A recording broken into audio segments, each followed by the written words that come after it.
ఒకసారి అందరూ దేవుని నామానికి గట్టిగా స్తోత్రం చేయండి. హల్లెలూయా హల్లెలూయా.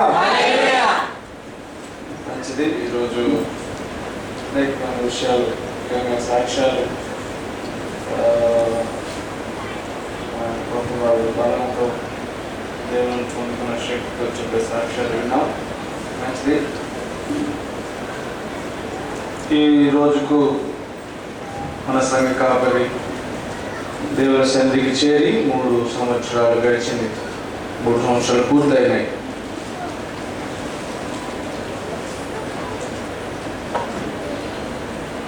ఆయన లేని లోటును దేవుడు మనకు అనేక విధాలుగా ఆయనే అధ్యక్షునిగా, నాయకునిగా ఉంటూ సంఘాన్ని నడిపిస్తూ ఉన్నాడు, సంఘానికి సహాయం చేస్తూ ఉన్నాడు.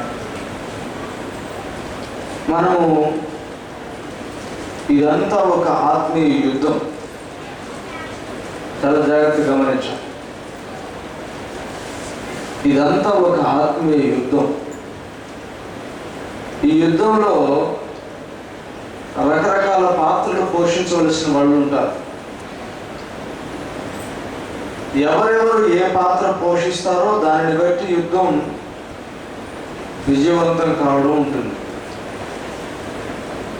అలాగే ఆ యుద్ధంలో పాల్గొనకుండా, లేకపోతే చూసి చూడనట్లు ఏదో నామమాత్రంగా ఉండేవాళ్ళు ఒకవేళ యుద్ధం గెలిచినప్పుడు వచ్చే ఫలాలు పొందుకోలేరు. కాకపోగా ఓడినప్పుడు కూడా దాని పరిణామాలు తీవ్రంగానే వాళ్ళు ఎదుర్కోవలసి వస్తుంది. యుద్ధాన్ని గురించి మనం ధ్యానం చేస్తే మన పాత్ర ఏంటో మనం కూడా అవగతం అవుతుంది. ఎందుకంటే ముఖ్యంగా క్రైస్తవ పరిచర్య అనేటువంటిది నిజంగా ఒక యుద్ధం లాంటిది. ఇది ఆత్మ సంబంధమైన యుద్ధము, అలాగే లోకంలో కూడా ఒక యుద్ధమే. ఒక చిన్న సింపుల్ క్వశ్చన్ ఏంటంటే, మనం అందరం ఒక శరీరంగా ఉండాలి. ఉండగలమా? నిజంగా ఉండగలమా?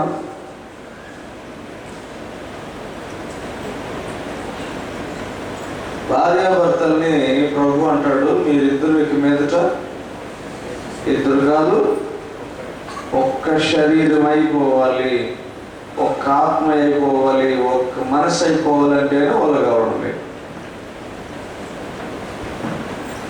ఆ ఒక్క భార్య భర్తకే పడట్లేదు. రోజు కొట్లాటలు, ఏదో ఒక మనస్పర్ధలు, ఏదో ఒక విధంగా. ఇక ఎంతమంది సంఘంలో ఉంటే ఇందులో ఒక్కటైపోవడం అనేది ఎంత గొప్ప వార్. అది యాక్చువల్గా ఎంత గొప్ప యుద్ధం అది. నా మనస్సు ఒకలాగా ఉంటుంది, బ్రదర్ మనసు ఇంకోలాగా ఉంటుంది, సిస్టర్ మనసు ఇంకోలాగా ఉంటుంది. మనమందరం రకరకాలుగా ఉండడం వల్ల ఏంటంటే సంఘం అంతా ఒకటిగా ఉండడం అనేది కష్టం అవుతుంది. అలాంటప్పుడు సహోదరులు ఐక్యత కలిగి ఉండుట ఎంత మేలు, ఎంత మనోహరం అనేటువంటి ఆ మాటని మనం చూడడం కష్టమైపోతుంది. ఇది నిజంగా యుద్ధం. ప్రతిరోజు మనం చేయవలసిన యుద్ధం ఒక్కటి కావడానికి. మన సంఘానికి ఎంతమంది అయితే ఉన్నారో, మన సంఘ సభ్యుల జాబితా ఎంతమంది అయితే ఉన్నారో అంతమంది లేరు సంఘంలో. ఉన్నవాళ్ళు కొన్ని కారణాల వల్ల రాలేకపోతున్నారు. అలాగే వచ్చిన వాళ్ళలో అందరి మనసులు ఒకలాగే ఉన్నాయా? అందరూ ఒకే ఆత్మ, ఒకే మనస్సు, ఒకే ప్రేమ కలిగి ఉన్నాము అంటే దేవుడే సమాధానం చెప్పాలి. దేవుని సేవకులు ఉన్నప్పుడు ఏం కలగన్నారు, ఏం ఆశించారు? ఈ సంఘానికి 1000 మంది రావాలని ఆయన కోరుకోలేదు. కొంతమంది ప్రచారం చేస్తున్నట్టు 1,00,000 మంది వస్తున్నారు మా సంఘానికి అని చెప్పాలనుకోలేదు. మా సంఘానికి 50-60 వేల మంది వస్తున్నారని చెప్పాలని ఆశపడలేదు. ఆయన ఆశించింది ఏంటంటే మా సంఘానికి వాక్యానుసారులు వస్తున్నారని చెప్పాలనుకున్నాను. 2 3 4 10 మంది మాత్రమే కావచ్చు. వాక్యం కొరకు ఆకలి దప్పులు కలిగిన వారు మా సంఘానికి వస్తున్నారని చెప్పాలని ఆశపడ్డాను. వాక్యాన్ని తమ జీవితంలో వర్తింప చేసుకునేవాళ్ళు, వాక్యాన్ని బట్టి నడుచుకునే వాళ్ళు ఎవరో వాళ్ళు వస్తారు మా సంఘానికి అని చెప్పాలని ఆశపడ్డాను. మనం ఇప్పుడు ప్రశ్నించుకుందాం. నేను నా మనసులో ఒక ప్రశ్న, ప్రభువా నేను నిజంగా నీ వాక్యాన్ని నేను అనుసరిస్తున్నానా? ఇక్కడ మనం అందరూ రకరకాల ప్రశ్నలు, దేనికి మనం సమాధానం చెప్పనక్కర్లేదు, కానీ ఒక ప్రశ్నకైతే మనం సమాధానం చెప్పాలి. దేవుడు అడుగుతూ ఉంటాడు. మనం గొప్ప గొప్ప బాధ్యతలు చేపడతాం కొన్నిసార్లు, కానీ దేవుని ఎదుట ఈ ప్రశ్నకు సమాధానం చెప్తాం. ప్రియ సహోదరి సహోదరుడా, నీవు వాక్యాన్ని బట్టి నీ జీవితాన్ని జీవిస్తున్నావా? వాక్యము నీ జీవితాన్ని పరిపాలిస్తుందా? వాక్యము నీ జీవితంలో అధిక ప్రాధాన్యత కలిగి ఉందా? నీ మాట వాక్యానుసారమా? నీ జీవితం వాక్యానుసారమా? నీ జీవితంలో దేవునికి అధిక ప్రాధాన్యత ఉందా? ప్రశ్న. సమాధానం ఏంటో మనకు తెలుసు. ఎక్కువసేపు ఆలోచించవలసిన అవసరం లేదు. ఈ ప్రశ్నకి ఎక్కువ సమయం ఆలోచించవలసిన అవసరం లేదు. ఎందుకంటే నా గురించి నాకు తెలుసు. ఎస్ అంటే ఎస్ అనాలి, నో అంటే నో అనాలి. 85 to 90% నో. నేను ఇంకా వాక్యానుసారుడు కాదు. అనేక బలహీనతలు, అనేక విధాలైన పోరాటాలు, వాక్యాన్ని ఎలా నా జీవితం అనుభవించుకోవాలి. నేను అడగను, కానీ దయచేసి చేతులు ఎత్తండి ఎంతమంది వాక్యానుసారులని. మీ మనసులో ఈ ప్రశ్నకు సమాధానం చెప్పండి. ఎంతమంది వాక్యానుసారం? మనం అందుకే ధైర్యంగా ఉన్నాం. మన సంఘానికి 50 మంది వస్తున్నారు, నో ప్రాబ్లం. మిద్యానీయుల 10 లక్షల సైన్యమును గెలవడానికి గిద్యోను దాదాపు 1000 మంది సైన్యాన్ని వేసుకుని వెళ్తూ ఉన్నాడు. దేవుడు అన్నాడు, గిద్యోను ఇంతమంది అవసరమా? మిద్యానీయులను గెలుచుటకు నీవు ఎంచుకున్న వారు అధికులు. వీరి వల్ల నీవు యుద్ధం చేసి గెలిచినట్లయితే నా బాహుబలమే నాకు రక్షణ కలుగు చేసిన అనుకుని నీవు అతిశయించుదువేమో. కాబట్టి కొద్ది మంది చాలు. ఆ కొద్ది మంది కూడా ఎవరై ఉండాలి?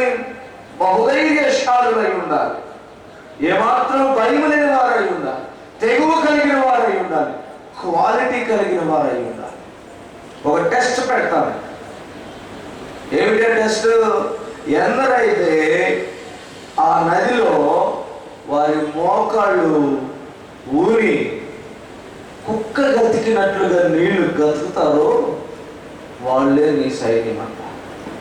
కొంతమంది ఏం చేశారంటే నీళ్ళ దగ్గరికి పోయి నీళ్లు తీసుకొని ఎప్పుడు శత్రువు పైనుంచి పడతాడా అన్నట్టుగా బిత్తర చూపు చూసుకుంటూ భయపడుతూ అటు ఇటు చూశారు. వాళ్ళని దేవుడు ఎంచుకోలేదు. ధైర్యంగా మనసులో ఏ విధమైనటువంటి చింత లేకుండా నెమ్మదిగా ఎవరు మోకరిల్లి నీళ్ళల్లో తమ తలలు వంచి కుక్క గతికినట్లుగా గతికారు నీళ్లు. వాళ్ళు 300 చిల్లర తేలారు. దేవుడు అన్నాడు, చాలు, ఈ 300 మంది చాలు. ఎంతమంది గెలవడానికి? 10 లక్షల సైన్యాన్ని గెలవడానికి 300 మందిని చూపించి ప్రభు అంటున్నాడు, చాలు. నేను సంఖ్యల గురించి చింతించటం లేదు, వాళ్ళు ఉండే సమర్పణ గురించి చింతిస్తాను. ప్రియ సహోదరి సహోదరుడా, మనం చెప్పుకునేటువంటి సంతోషకరమైన విషయం ఏంటంటే మాకు ఒక మంచి దేవుడు సేవకుడు ఉండేవాడు. మాకు చక్కగా బోధ చేశాం, మమ్మల్ని చక్కగా నడిపించాం, మమ్మల్ని చక్కగా దేవుళ్ళో ఎదగడానికి ప్రేరేపించారు. నిజమే. ఈరోజు నీ పరిస్థితి ఏమిటి? ఆయన ఆశలకు అనుగుణంగా నీ జీవితం ఉందా? ఆయన ప్రేరేపించిన ప్రేరణ నీ హృదయంలో ఇంకా నిలిచే ఉందా? ఒక యుద్ధం, క్రైస్తవ జీవితం ఒక యుద్ధం. దయచేసి న్యాయాధిపతుల గ్రంథము 5వ అధ్యాయము 7వ వచనం చదువుతున్నాను. ఇశ్రాయేలు అధిపతులు లేకపోయి దెబోరాను నేను రాకమునుపు ఇశ్రాయేలులో నేను తల్లిగా ఉండకమునుపు వారు లేకపోయేది. ఒక యుద్ధ సమయంలో అకేషనల్ గా, సమయానికి సందర్భానికి అనుసారంగా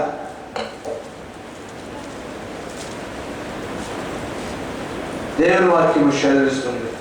ఒక యుద్ధ సమయంలో ఒక యుద్ధానికి అప్పటికప్పుడే దేవుని చేత ప్రేరేపించబడి ఈ స్థితికి, ఈ సమయానికి, ఈ ఆపదలో, ఈ ఇబ్బందిలో నేను నిలబడాలి అని లేచిన వాళ్ళు కొంతమంది. అంతకుముందు వాళ్ళకి ఆ తలంపు లేదు, నేను యుద్ధం చేయాలి, యుద్ధానికి వెళ్ళాలి, యుద్ధానికి ఆధిపత్యం వహించాలి అని లేదు వాళ్ళు. సమయానికి ఒక ఆపద సమయం వచ్చింది. ఉన్నటువంటి సిసెరా వారి సైనికులందరూ ఇశ్రాయేలును హతం చేయాలని వచ్చారు.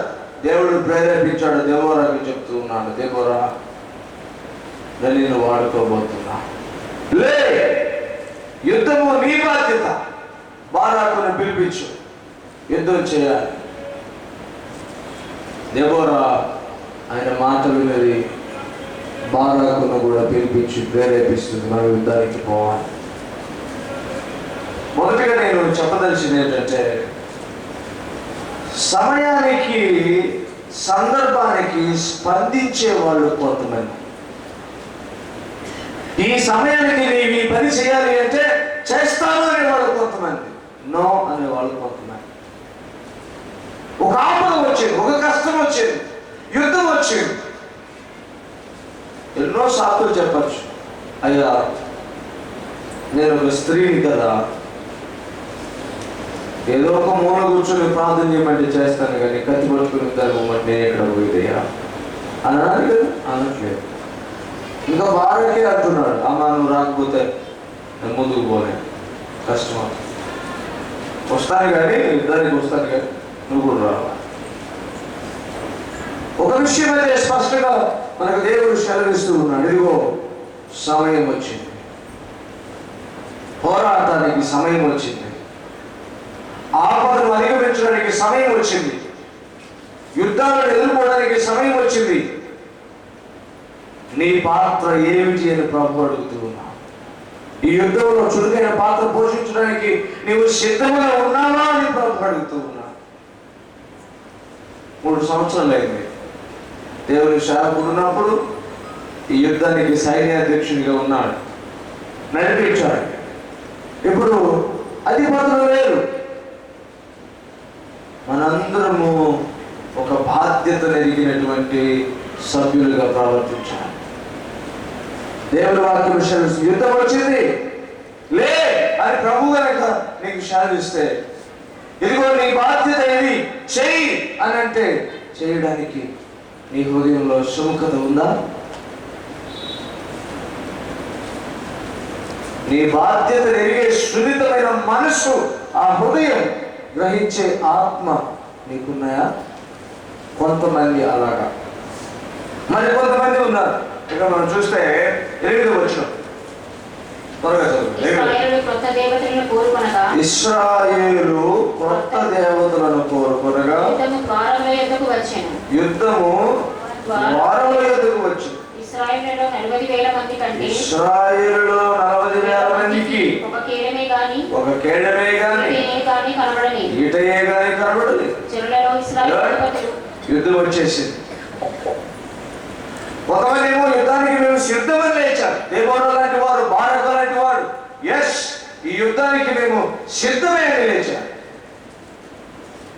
మరికొంతమంది ఏమో కొత్త దేవతలను ఆశ్రయించారంట, కొత్త మార్గాలను ఎంచుకున్నారంట, వేరే త్రోవలకు వెళ్ళిపోయారంట, ఎక్కడెక్కడో వారి ఆశలు నమ్మకాలు పెంచుకున్నారంట. ఆపద వచ్చినప్పుడు ఏం చేయాలండి? మనం కొంచెం కొద్దిమందే ఉన్నాం దేవుని సంఘంలో. ఇప్పుడు ఒక యుద్ధ సమయం వచ్చింది, అందరూ కలిసి పోరాడవలసిన సమయం. కొద్దిమంది స్పందించారు, ఎస్ మేము యుద్ధానికి సిద్ధమన్నారు. కొంతమంది అయితే కొత్త దేవతల వైపు మళ్ళుకున్నారు, దాని వలన యుద్ధము ద్వారముల దగ్గరికి వచ్చిందంట. 40,000 మందికి కనీసం కేడమే కానీ ఒక ఈటయే కానీ కనబడలేదంట. అర్థం ఏంటి? 40,000 మందిని అప్పటికే హతం చేసేసారు. దేవుని వాక్యం సెలవిస్తుంది ప్రియ సహోదరి సహోదరుడా, ఒక యుద్ధానికి, ఒక ఆపదకి మన స్పందన ఏమిటి? సంఘంగా మనమందరం కలిసి చేయవలసినటువంటి యుద్ధంలో మనం చేయవలసిన పాత్ర ఏమిటి? బారకు దెబ్బలా కనుకైతే కలిసి చేద్దాం యుద్ధం. మనసు కలుపుకొని, ఆత్మను కలుపుకొని, హృదయాలు కలుపుకొని, సహవాసంలో ఏక మనసుతో, ఏక ఆత్మతో, ఏక తాత్పర్యంతో కలిసి చేద్దాం యుద్ధం అనేవాళ్ళు కొంతమంది అయితే, కొంతమంది ప్రక్కదారులు పట్టిన వాళ్ళు, వేరే దారులు, వేరే వేరే వేరే వేరే విధానాలు, దానివల్ల నష్టం తప్ప మరొకటి కాదు. నేను ఎందుకు మాట్లాడుతున్నానంటే, ఒక సమయానికి మన మీద దేవుడు పెట్టిన బాధ్యతగా మనం స్పందించాలి. మనుషులు కాదు మన మీద బాధ్యతలు పెడుతున్నది, సంఘ బాధ్యతలన్నీ దేవుడు ఇచ్చిన బాధ్యతలు. ఈ బాధ్యతాయుతమైన సమయంలో దేవుడు నిన్ను ఏ బాధ్యత కొరకు నియమించాడో ఆ బాధ్యతకు నువ్వు స్పందించాలి అంటే.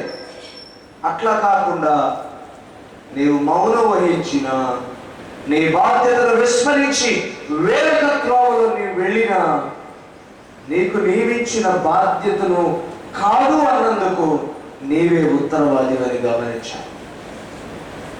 ఈ 3 ఏళ్ళు గడిచింది. ఒకసారి వెనక్కి తిరిగి చూద్దాం. ఈ 3 ఏళ్లలో దేవుడు ఎన్నిసార్లు, ఎన్ని విధాలుగా నిన్ను ప్రేరేపించాడు. ఇక్కడ నిలబడి వాక్యం చెప్తేనే కాదండి పెద్ద బాధ్యత.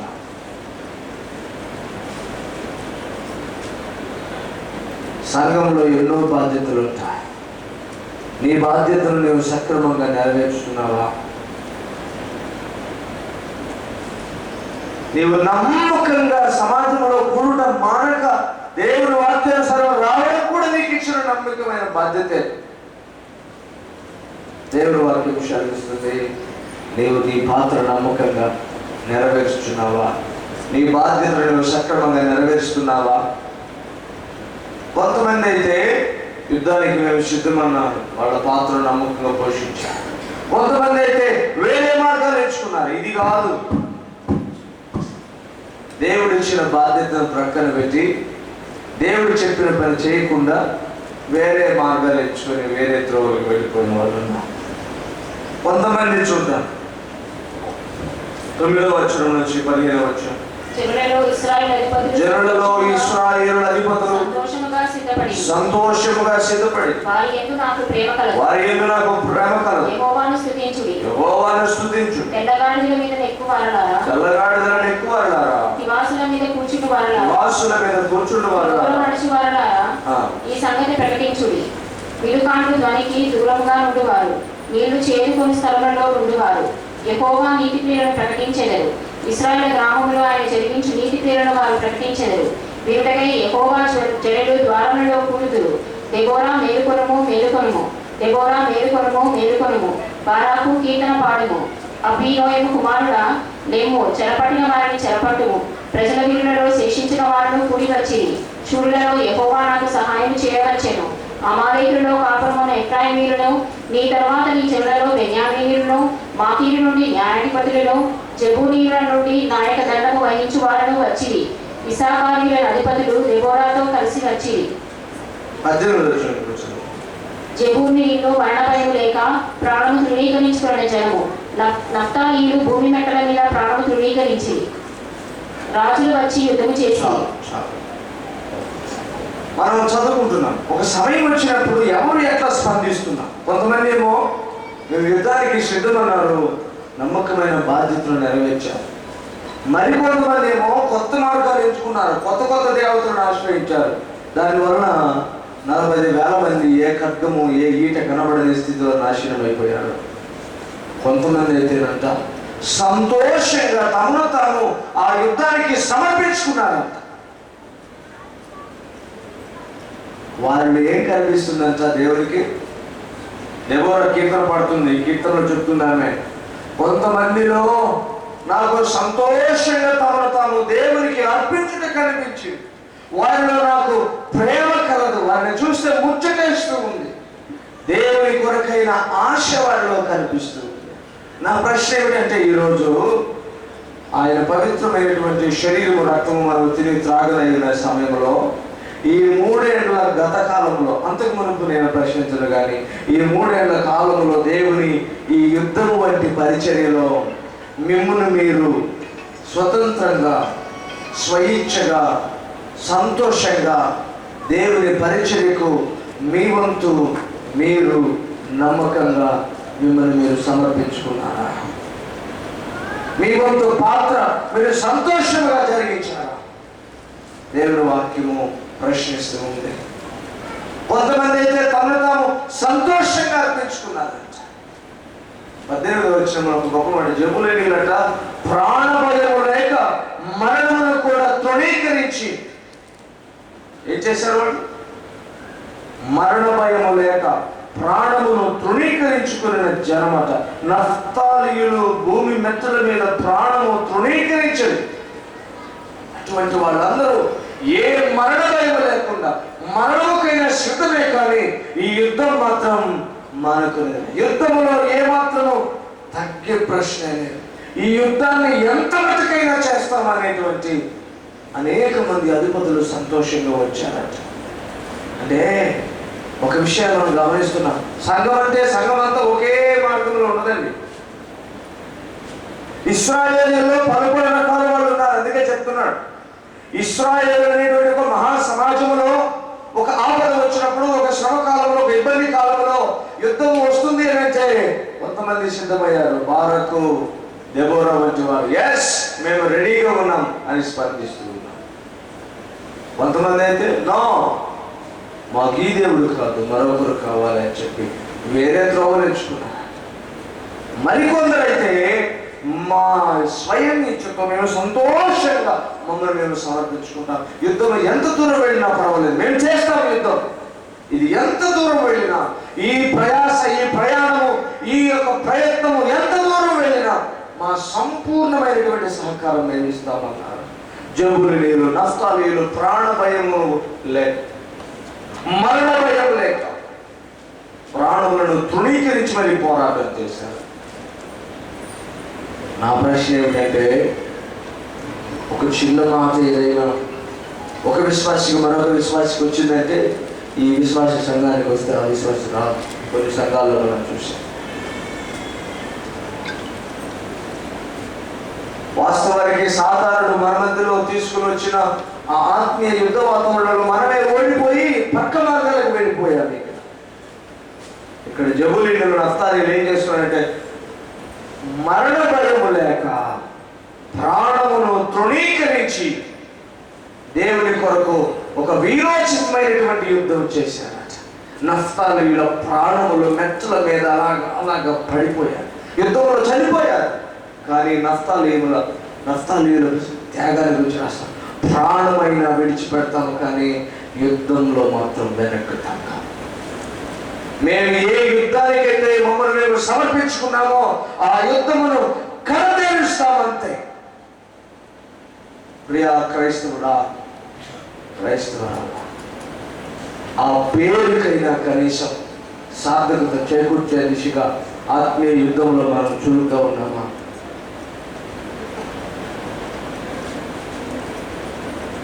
ఒకసారి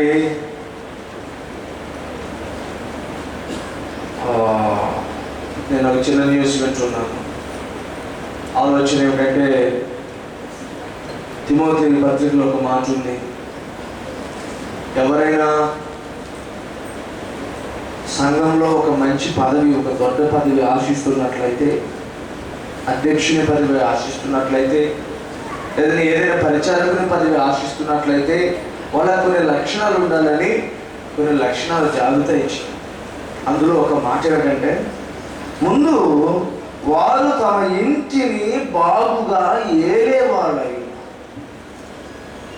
వారు సంఘములోనూ సంఘమ వెలుపలను మంచి పేరు తెచ్చుకున్న వాళ్ళై ఉండాలి. అన్న ఒక సంఘంలో ఎన్నికలు జరుగుతాయి. దేనికో తెలుసా? President post.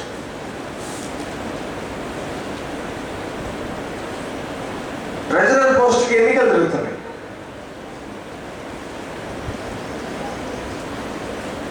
వాళ్ళంటారు నా పక్షాన్ని ఎంతమంది ఉన్నారు, వాళ్ళు ఓట్లు వేస్తారు. సంఘ సభ్యులు అందరూ బాప్తిస్మం తీసుకున్న వాళ్ళు ఓట్లు వేయాలి. మళ్ళీ మధ్యలో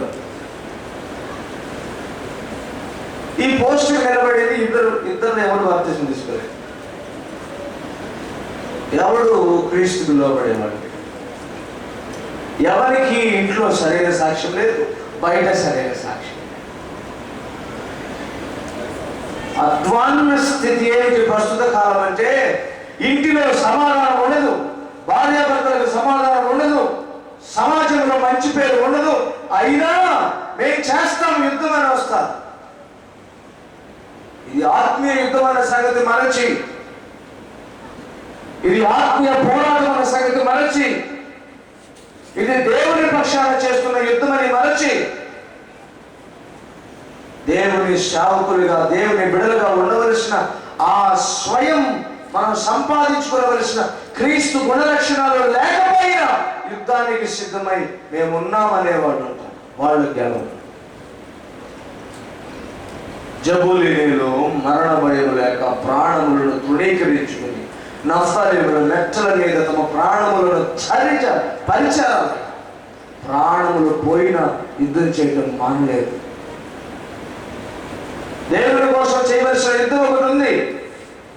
ఇది నిరంతర ఆత్మీయ యుద్ధం. ప్రియ సహోదరి సహోదరుడా, సంతోషంగా దేవుని పరిచర్యకు, దేవుని ఇచ్చే బాధ్యతకు మనం సమర్పించుకునే వాళ్ళలాగా ఉన్నామా? మరికొంతమంది అలా, మరికొంతమంది ఉన్నారు. 15 నుంచి 17 వచ్చిన ఇస్సాకారీయుల అధిపతులు దెబోరాతో కలిసి వచ్చింది. ఇస్సాకారీయులను బారాకును అతి వేగమైన లోయలోనికి చొరబడింది. రూబేనుల కాలువల యొక్క జనులకు గొప్ప హృదయాలోచనలు కలిగేను. మందల ఇళ్లను వినుటకు నీ దొడ్లవచ్చును నీ వేర నివసించితివి. రూబేనుల కాలువల యొక్క జనులకు గొప్ప యోచనలు కలిగేను. ఇలాగు యోర్దాను వద్దరిని నిలిచెను. దానీయులు ఓడల దగ్గర ఎర నిలిచిరి. ఆషేరీయులు సముద్ర తీరమున తమ ఆకాతముల యొక్క ఎర నిలిచిరి. చాలు. ఇక్కడ చాలా బ్యూటిఫుల్ థింగ్ మెన్షన్ చేయబడు. కొంతమంది యుద్ధానికి వెళుతున్నారు. ఇస్సాకారీయుల అధిపతులు యుద్ధానికి వచ్చారు. ఇస్సాకారీయులందరూ బారాకును కలిసి అతి వేగంగా లోయలోనికి చొరబడ్డారు. ఇదిగో యుద్ధం అనగానే వేగంగా వారికి ఉన్నటువంటి ఆయుధములను తీసుకొని ఇదిగో లోయలకు చొరబడి వెళ్ళిపోయారు. అయితేనంట రూబేనీయులు, గాదు వారు, గిలాదు వారు, దానీయులు, అషేరీయులు తమ తమ పనుల్లో బిజీగా ఉండి ఇన్వాల్వ్ కాలేదంట. అంటూ ఇశ్రాయేలు ఎవడి కష్టం వాడిది, ఎవరికో వచ్చింది ఇబ్బంది, అది వాడిది, నాది కాదు. ఇశ్రాయేలులందరూ యుద్ధానికి వెళ్తుంటే ఇక్కడ వేరే రియాక్షన్. రూబేనీయుల కాలువ యొక్క జనులకు గొప్ప హృదయాలోచనలు కలిగి, రూబేనీయులు హృదయాలోచనలు కలిగి అంటే వాస్తవానికి వాళ్ళ హృదయము చెడింది, ధైర్యం చెడింది, యుద్ధానికి పోవట్లేదు. రూబేనీయులు యుద్ధానికి పోవట్లేదు. అలాగే వారి గురించి దేవుని వాక్యం చదువుతున్నారు. మందల ఈలలను వినుటకు నీ దొడ్ల మధ్యన నీ వేళ నివసించింది. మేము అందరము యుద్ధ రంగానికి వెళ్తుంటే నీ దొడ్ల మధ్య నీ వేళ నివసించింది. రూబేను నివాసులారా, గిలాదు యోర్దాను అద్దరిని నిలిచెను. ఫెలోషిప్ కూడా లేదు, ఇంకా సంబంధం కూడా లేదు. దేవుని వాక్యం చదువుతుంది. దానీయులు వాడల దగ్గర నిలిచారు. వాళ్ళ బిజినెస్ వాళ్ళు చూసుకుంటున్నారు. అషేరీయులు సముద్ర తీరంలో తమ అగాధముల యొద్ద వాళ్ళు చేపలు పట్టుకుంటున్నారు. ఒకరు యుద్ధం చేయడానికి పోతుంటే ఇంకొకరు బిజినెస్ లో బిజీగా ఉన్నారు. గిలాదు అయితే అసలు ఆ ప్రక్క నిలబడ్డాడు. ఫెలోషిప్ లేదు, నో ఫెలోషిప్, నో ఇన్వాల్వ్మెంట్. అప్పుడప్పుడు కలిసి సమాజంగా మనుషులు హృదయాలు కలిసి పంచుకుంటుంటే ప్రేమలు పెరుగుతాయి. అద్దరిని నిలిచాడు. ఇంక ఇద్దరికి ఏమొస్తాయి? వాళ్ళిద్దరికి పోతున్నా చూస్తున్నాడు గిలాదు కాపురస్తులు అందరూ చూస్తున్నారు. రూబేనీయులేమో వాళ్ళ మందల మధ్యలో పడుకున్నారు, దొడ్ల మధ్యలో పోయి పడుకున్నారు. యుద్ధానికి రాలేదు. అశ్వరీయులు పోయి సముద్ర తీరముల దగ్గర అగాధముల దగ్గర ఉన్నారు. దాని వాళ్ళేమో వాళ్ళ బిజినెస్ పనులు వాళ్ళు చూసుకుంటున్నారు. ఎవరి బిజినెస్ వాడుకుంది. మనం అడిగామనుకోండి, కుదరలేదంటే చాలా బిజీగా ఉన్నాం, చాలా బిజినెస్లు ఉన్నాయి. వీళ్ళు కూడా అదే మాట్లాడుతున్నారు. ఆత్మీయ యుద్ధం చేయాల్సి వచ్చినప్పుడు రూబేనీయులు దొండల మధ్య పడుకున్నారంట. వాళ్ళ మందల ఈరలు వినడానికి సమరోత్సాహంలో జయకరమైన భీకరమైన శబ్దాలు వినవలసిన సమయంలో మందల మధ్య దొడ్ల మధ్య పడుకున్నట్టు రూబేన్. చాలా మంది అలాగే ఉంటారు సంఘంలో. సంఘం కోసం కొంతమంది ప్రాబ్లం అడుగుతారు, ఈ పని అంతా నాదే, నేనే అన్నట్టు చేస్తుంటారు. కొంతమంది అయితే అసలు ఏం చేస్తారు, కొత్త మాటలు మాట్లాడతారు. ఒక పని మా ఊర్లో ఒక ఆయన అన్నాడు, పేరు చెప్పారు కానీ ఎందుకంటే ఈ మధ్య రికార్డ్ అవుతుంది. పనులకి వెళ్తారు ఏదో పని చెప్తుంటారు. ఉదాహరణకి అక్కడ పెద్ద పెద్ద చెట్లు పెరుగున్నాయి, ఆ చెట్లు పెరుగున్నాయి, అది పీకాలి. పని వాళ్ళు పిలిచారు పెద్ద పెద్దవి. ఆయన వెళ్తాడు, ఒక చెట్టు పట్టుకుంటాడు, ఇక అంతే, ఆ చెట్టు దగ్గరే ఉంటాడు. యజమానుడు చూసేంత వరకు ప్రొద్దు నుంచి మధ్యాహ్నం వరకు కూడా అక్కడే ఉంటాడు. అది ఎవరైనా చూస్తున్నప్పుడు ఆ చెట్టును పట్టుకుని ఉంటాడు. మనం అనుకుంటాము ఆయన ఇంకో చెట్టు పీకాడు, ఇది కొత్తది అనుకుంటాం. ఆయన ఎటు కూడా అక్కడే ఉంటాడు, గమనిస్తుంటాడు అనుకోండి. యజమానుడు గమనించి చాలాసేపు ఏంటంటే మీరు అక్కడే ఉన్నావంటే అప్పుడు ఆయనకి మస్కా కొడతాడు. నువ్వు చాలా బలం కలిగినాడు, ఆ రోజుల్లో మీరు తిన్న తిండి, మీ వ్యవహారము, మీరు మాకెట్లా వస్తుంది. అప్పుడు ఆయన ఈయన చేసే పని మర్చిపోయి వస్తాడు, అని అది ఊరికే ఉంటుంది, అలా బిగి వెళ్ళిపోతాడు ఆయన. అప్పుడు అంటాడు, అబ్బా ఎంత బలమో నీకు, నేను గంట బిగే రాలేదు. ఆయన ఇదేమండి ఇంకా ఆయన తప్పు తడుచుకుంటూ పోతాడు. ఓ నిజంగానే ఇంత బలంగా ఉందేమో. కానీ మీరు గమనిస్తే ఉదయం నుంచి సాయంత్రం వరకు అందరూ త్వరపెడుతుంటాడు ఆయన. చేయరా పని చేయరా, ఏదో ఏదాములు వచ్చాము, ఇప్పుడు టైం ఎంత మీరు చేసేది అంటుంటాడు. సాయంత్రానికి ఆయన మీద ఒక మొక్కే. చాలా మంది ఉంటారండి సంఘంలో. మన సంఘంలో కదలేదు, ఇంకొక సంఘంలో చాలా మంది ఉంటారు. ఉత్తుత్త మాటలు చెప్తుంటారు, ఊరికే చెప్తుంటారు, అన్నీ నేనే అంటుంటారు. దేవునికి మహిమ తెచ్చే పని ఒకటి చేయి. ఆత్మీయంగా ఎదురు సహోదరుని బలపరచడానికి ఒకటి చేయి. మాటలైతే చెప్తుంటారు. ఈ రూబేనీయులు కూడా అలాంటి తమ దొడ్ల మధ్య మందల ఈలలు వినడానికి అలపడ్డిదివి. ఓ రూబేనా, అందరూ యుద్ధానికి పోతుంటే నువ్వేం చేస్తున్నావు?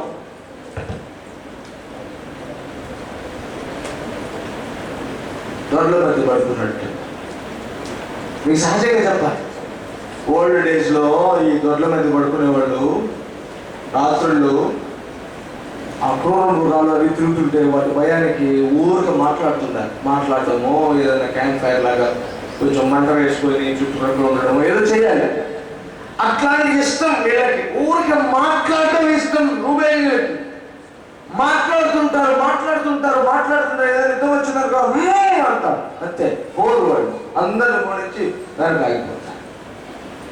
చాలా మంది ఉంటారు జీవితంలో. మనం గమనిస్తుంటే దాదాపుగా 80% కేవలం చూస్తుంటారు, 20% చేస్తుంటారు. మళ్ళీ 80 మంది మాట్లాడుకుంటారంటే అందరూ మాట్లాడతారు. మళ్ళీ మేము అది చేస్తాం, ఇది చేస్తాం, ఏదేదో చేస్తాం, అట్లా చేస్తాం, ఇట్లా చేస్తాం అంట. తీరా చేయబోయేసరికి చేయరు. దేవుని వాక్యం చదివిస్తుంది, ఆత్మ యుద్ధం సంఘ కార్యక్రమాలన్నీ ఒక యుద్ధం లాంటివి.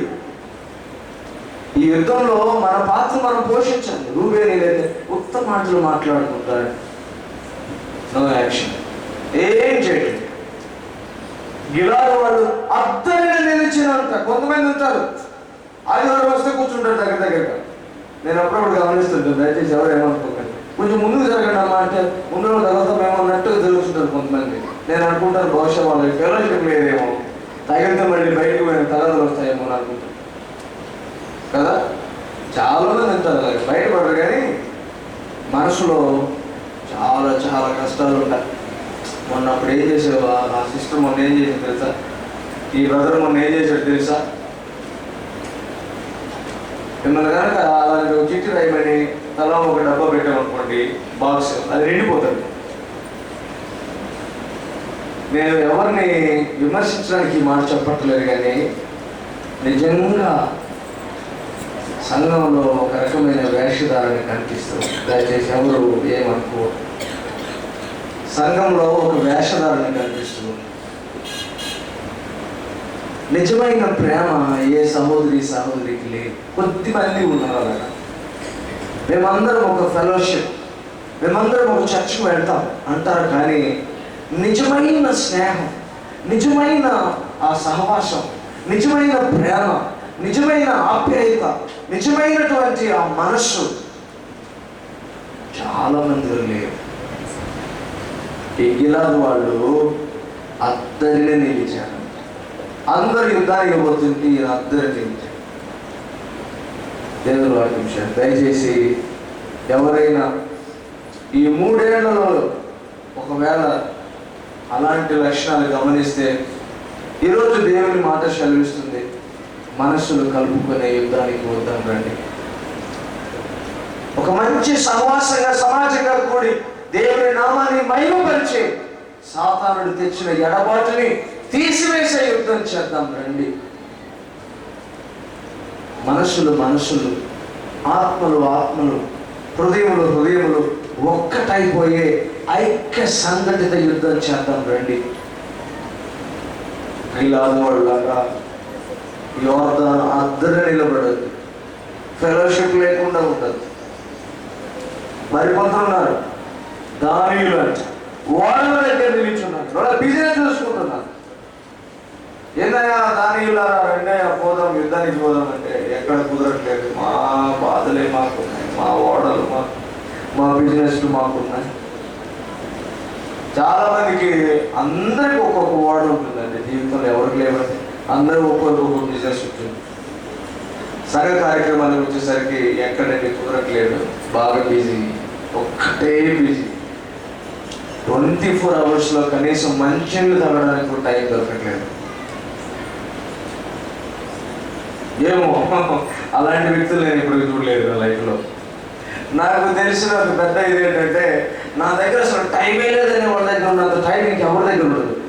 విచిత్రం ఏంటో కానీ నిజంగా మీరు గమనించండి. అంటే నేను అందరినీ అదే అనట్లేదు, కానీ అసలు టైమే లేదని ఎవరు అంటుంటారో మాటి వాళ్ళని గమనించండి. వాళ్ళ దగ్గర ఉన్నంత టైం ఇంకెవరి దగ్గర ఉండదు. దానిలో వాళ్ళ బిజినెస్లో వాళ్ళు బిజీగా ఉన్నారు. అశ్వర్యులు కూడా వాళ్ళ బిజినెస్లో వాళ్ళు బిజీగా ఉన్నారు, యుద్ధానికి రావట్లేదు.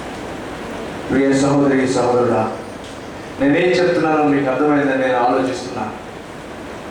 ఈ 3 ఏళ్లలో దేవుని సేవకుడు ఆయన సన్నిధిని చేరిన ఈ 3 ఏళ్ల సమయంలో ఈ యుద్ధంలో ఎవరి పాత్రలు ఎవరు ఎలా పోషిస్తూ ఉన్నారు. మీరు ఇంకొక విషయం కూడా గమనించారు. ఈ మెరోజ్ అనేది కూడా ఉంటుంది 23వ వచనంలో కనుక గమనిస్తే, యెహోవా దూత ఇట్లనెను, మెరోజును శపించుడి, దాని నివాసుల మీద మహాశాపము నింపుడి. యెహోవా సహాయమునకు వారు రాలేదు, బలిష్ఠులతో కూడి యెహోవా సహాయమునకు వారు రాలేదు. ఈ మెరోజు అనేది ఏమిటంటే, ఈ తాబోరు పర్వతానికి ఉత్తర దిక్కున గలిలియా ప్రాంతంలో, గలిలియా మన్యములలో ఉంటుంది ఈ మెరోజ్ అనే ప్రాంతం. అక్కడ కూడా ఇశ్రాయేలు ఉన్నారు. వాళ్ళు అసలు రాలేదంట, యుద్ధానికి వాళ్ళు రాలేదంట. దేవుడు అంటున్నాడు, యెహోవా మెరోజ్ వాసులను శపించండి, వాళ్ళు యెహోవా సహాయమునకు రాలేదు, బలిష్ఠులతో కలిసి వారు యెహోవా సహాయమునకు రాలేదు వాళ్ళు అంటున్నాడు మెరోజ్. చాలా మంది మీకు ఒక విషయం తెలియాలి. మనం సంఘంలో ఉన్నప్పుడు, ఒక సహవాసంగా ఉన్నప్పుడు, మనం చేయాల్సిన పని చేయకపోయినా కూడా తప్పే. మనం దేవుని పరిచర్యను ప్రోత్పలం చేకూర్చడానికి ఒక్క మార్గమే కాదు. కేవలం మనం ఆర్థికంగా నిలవచ్చేసరికి ఇదిగో ఇది నా దశమ భాగము, నా స్వేచ్ఛార్పణం, నా కృతజ్ఞత అర్పణం, నాకు ఏదో ధన్యవాదాలు చెప్పే ఏదో సంథింగ్ అని చెప్పి మనం వేసినంత మాత్రమే మన బాధ్యత పోలేదు. నిజమైన బాధ్యత ఎప్పుడంటే ఈ యుద్ధాన్ని నీవు నిజంగా మనసు పెట్టి నీ ఆత్మలో తీవ్రంగా అందరూ కలిసి సంఘటితంగా పోరాడినప్పుడే ఈ యుద్ధము నీవు చేసినట్టు. కొంతమంది ఉన్నారు అసలు వాళ్ళు ఎక్కడ లేని త్యాగం చేస్తారు. యాయేలు లాంటి వాళ్ళు దేవుని సంఘం కాకపోయినా, దేవుని సమాజం కాకపోయినా 24వ వచనం నుంచి 30వ వచనం వరకు కనుక గమనిస్తే ఆమె అయితే యాయేలు ఒక ఆమె ఆ శిశురాలను చంపివేయడంలో కీలక పాత్ర పోషించి ఎంతో గొప్ప పని చేస్తుంది. అందుకనే మనం ఇక్కడ గమనిస్తున్నాం, కొంతమంది సమయ సందర్భానికి స్పందిస్తాను. ప్రభువా నేను యుద్ధానికి సిద్ధమే అంట. నేను సమరైజ్ చేస్తున్నాను, సమయం చాలా దాటిపోయింది, అందరూ వినాలి. నేను యుద్ధానికి సిద్ధమే అంటారు కొంతమంది. కొంతమంది ఈ యుద్ధ సమయంలో, ఆపద సమయంలో కొత్త మార్గాలు వెతుక్కొని వెళ్ళిపోతారు, దానికి పర్యవసానం అనుభవించాలి. కొంతమంది వారిని వారు సంతోషంగా అర్పించుకుంటారు. కొంతమంది అయితే ప్రాణ భయం లేకుండా ప్రాణం పోయినా పర్వాలేదని దేవుని పరిచయం.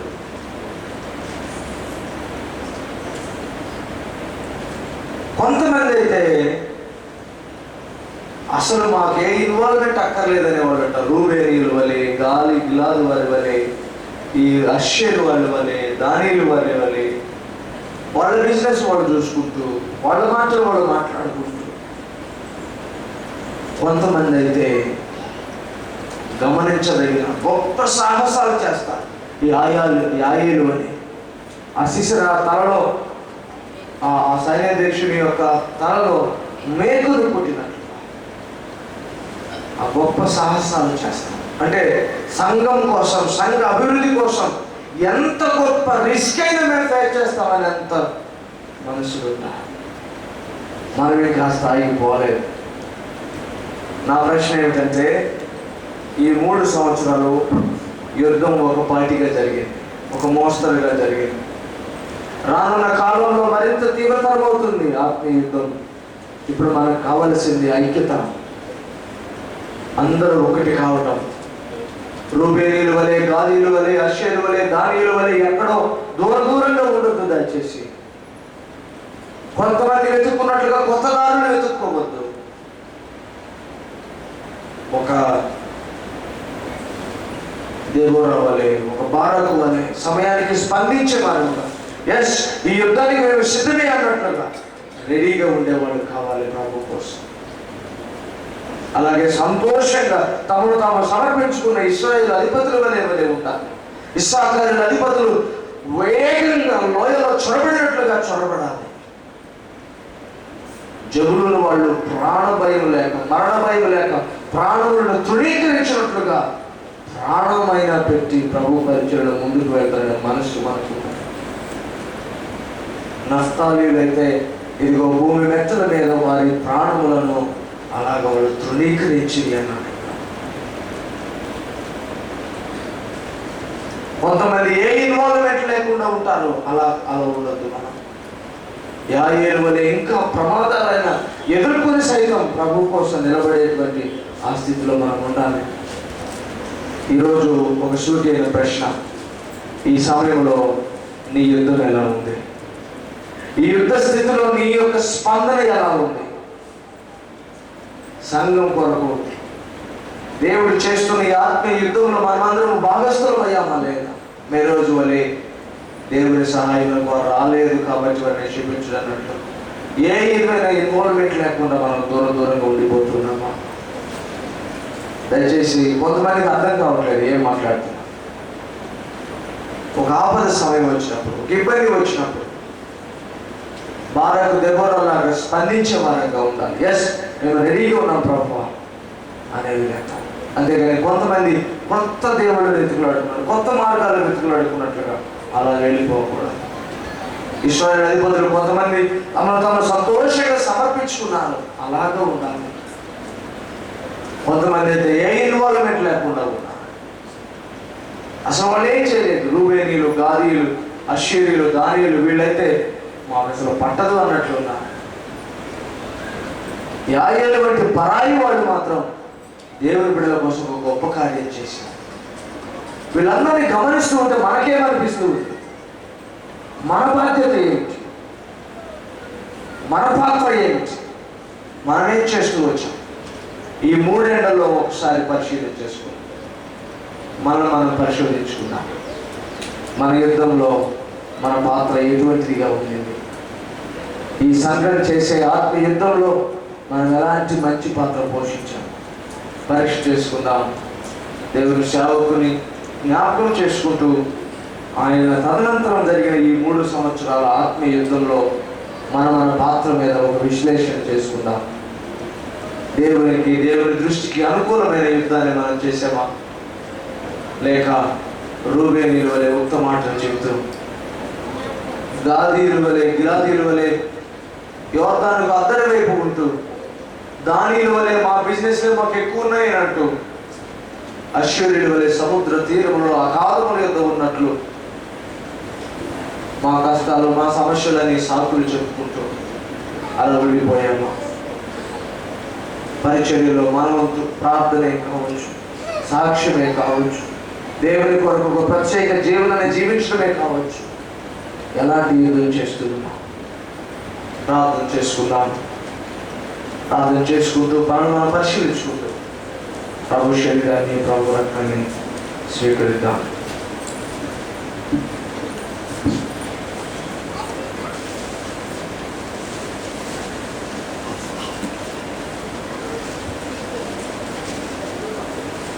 మోకరించి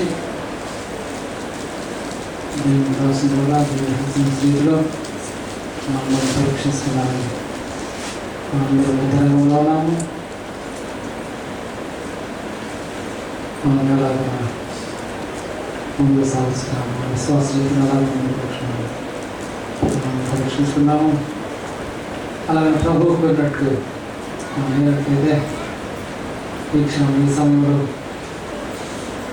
పశ్చాత్తాపడి దేవుని సన్నిధిలో క్షమాపణ పెట్టుకొని బాబా అందరికీ నడిపించారు, ఇష్టమైన రీతిలో నడిపించిన ప్రార్థన ద్వారా దేవుని కృప పొందుకొని మనం ప్రభు యొక్క శరీరాన్ని తాగుతామని అందరూ పరీక్షించవలసిందిగా మనం చేస్తాం.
ప్రభు శరీరం సిద్ధంగా ఉందంటే బ్రదర్స్ ఉంచారు సిస్టమ్ శరీరం వస్తే మనం చెప్తున్నాం.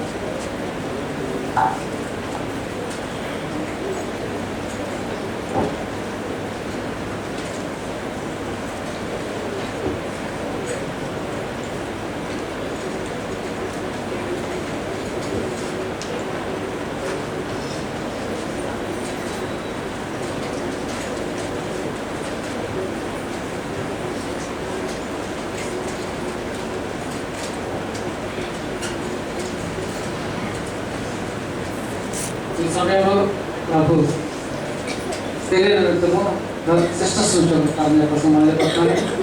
అలాగే బ్రదర్స్ ఉంచుకోవాలి దాని కాబట్టి ప్రార్థన కోసం మొదలుపెడతాను. త్వరగా ప్రార్థన విషయం కూడా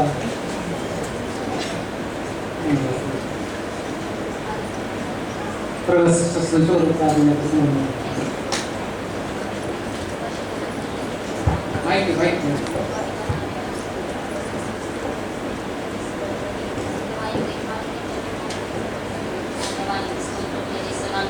ఈ సమయంలో తండ్రి ప్రభా మీ శరీరంలో ప్రభా పాలు పొందుచున్న వాళ్ళని జ్ఞాపకం చేసుకొని కాడుచున్నాం తండ్రి. దేవా మేము చేసిన అపరాధము క్షమించబడి కాడుచున్నాం దేవా. నీ రక్తం చెవులు కడిగి పరిశుద్ధ పరచమని సంస్కృతిస్తూ ప్రార్థిస్తున్నాం తండ్రి. దేవా ఇంతవరకు ఎంతో ప్రభావ అనేక విషయాలు మీరు మాతో మాట్లాడినారు దేవా. నీకు స్తోత్రం చెల్లిస్తున్నాం దేవా. మా గురి అనేది ప్రభా కేవలం ప్రార్థించి వెళ్ళగా ఉండడానికి ప్రభా దయచేయమని కాడుచున్నాం తండ్రి. ప్రార్థనా జీవితం వల్ల బలపరచను కాడుచున్నాం దేవా. నీకు స్తోత్రం స్తోత్రం తండ్రి. అనేక విషయాలను మాలో ప్రభా మాలో నీరు కట్టి ఫలింప చేయబట్టి కాడుచున్నాం తండ్రి. నీ కొరకు బలమైన సాక్షులుగా ఉండడానికి కృపను గ్రహించిన బట్టి కాడుచున్నాం దేవా. ప్రభా మీ శరీరంలో పాలు పొందుకుచున్నాయి తండ్రి. వాళ్ళు పరిశుద్ధపరచండి తండ్రి. మా హృదయాన్ని సిద్ధపరుచున్నారు దేవానికి స్తోత్రం చెల్లిస్తున్నాం దేవా. మీ శరీరంలో పాలు పొంది ప్రతి ఒక్క బిడ్డని దర్శించండి తండ్రి. ఒక్కొక్క బిడ్డను ప్రభా మీ ఆత్మచేత అభిషేకించిన బట్టి కాడుచున్నాం తండ్రి. దేవా నీవు చేసిన మేలుని బట్టి నీకు స్తోత్రం చెల్లిస్తున్నాం దేవా. ప్రభా మీ శరీరంలో పాలు పొంది ప్రతి ఒక్క బిడ్డ మీద మీ యొక్క అభిషేకాన్ని క్రమరించండి దేవా. ప్రభా అనేకులు ప్రభు మీ శరీరంలో పాలు పొందని కృపను గ్రహించడం కాడుచున్నాం దేవా.